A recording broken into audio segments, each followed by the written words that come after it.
Hey guys, this is Editors Depot and you're watching another intro template tutorial. Feel free to pause this video at whatever moment you wish if we're going a little too fast for you. And if you have any questions, leave them down below in the comment section. We always reply to every single comment, and if we're away for a minute, just go ahead and comment down below and there's very friendly people that will help you, guaranteed. It's important to remember that this is a pre-made tutorial that we've carefully selected and approved because we noticed that it works the exact same way. If you have any questions, comments, or it's just not working for you, just leave a comment down below and we'll get back to you, guaranteed. Now this tutorial requires both Adobe After Effects and Cinema 4D. You will absolutely require them. If you do not have them, go ahead and visit EditorsDepot.com. We can do any template customization at very affordable prices. Just feel free to select the template you wish and check out with it and detail everything you want on the template. Now that that's out of the way, all you're going to want to do is open up the Cinema 4D file. So here it is, and we already have it open, so I'm going to go ahead and bring it up. And as you can tell, everything is ready to go. All you have to do is replace the text, render, and you're done. Except one little thing, there's sometimes problems that come up with the templates, and I'm going to go ahead and cover them here. Sometimes the audio will be included, and you don't have to worry a bit about that. As you can tell on this template, the audio is included. It's not a problem at all, and sometimes the font is not included. If it's not, all you want to do is of course look for the text layers. They will look a little like this. Select it, and then hit font. And select any font you wish. You can visit DesignerDepot.net for any font you wish. The first thing you want to do is of course modify one of the text layers. So here it says your. I'm going to go ahead and hover the text after I select it and replace it with editors.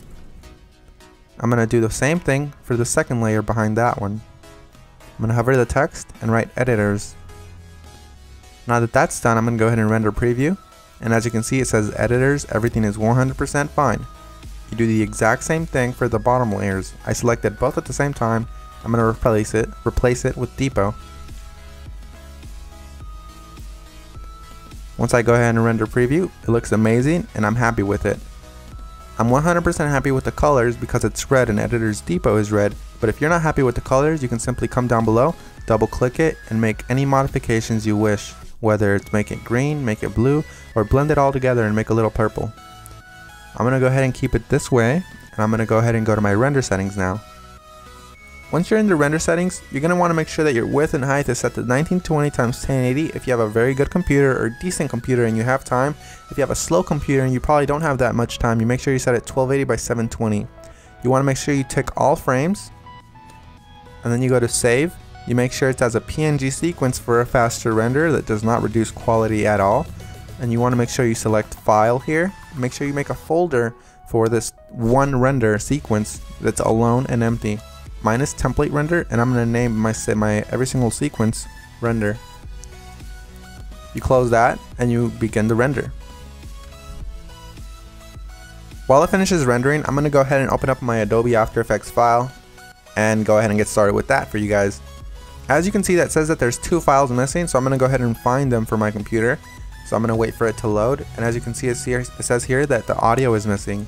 I'm going to go ahead and double click the file, and I'm going to find it for the computer. It should be included in the template, and if it's not included, we're sorry and we're going to do our best to try to help you, but if it's not, you can go ahead and include any audio you want. As you can see here, it's not included, so I'm going to go ahead and just drag in one of my copyright-free files that I have in my library. You can use the one that we're using for this tutorial. Another really quick tip you can actually follow is just close this, right click the file, and go to rename. You can actually copy the entire name if it still has the original name of the song. Then you go back to YouTube, you paste that there, and you download the file from there. You want to make sure it's copyright free and you're not breaking any laws though. Once you've gone ahead and replaced your song, you're going to want to go ahead and replace the other thing that was missing, which is of course the PNG sequence. It might be a PNG file, .png, or it might be an MP4 file, or anything within those regards, like QuickTime for example.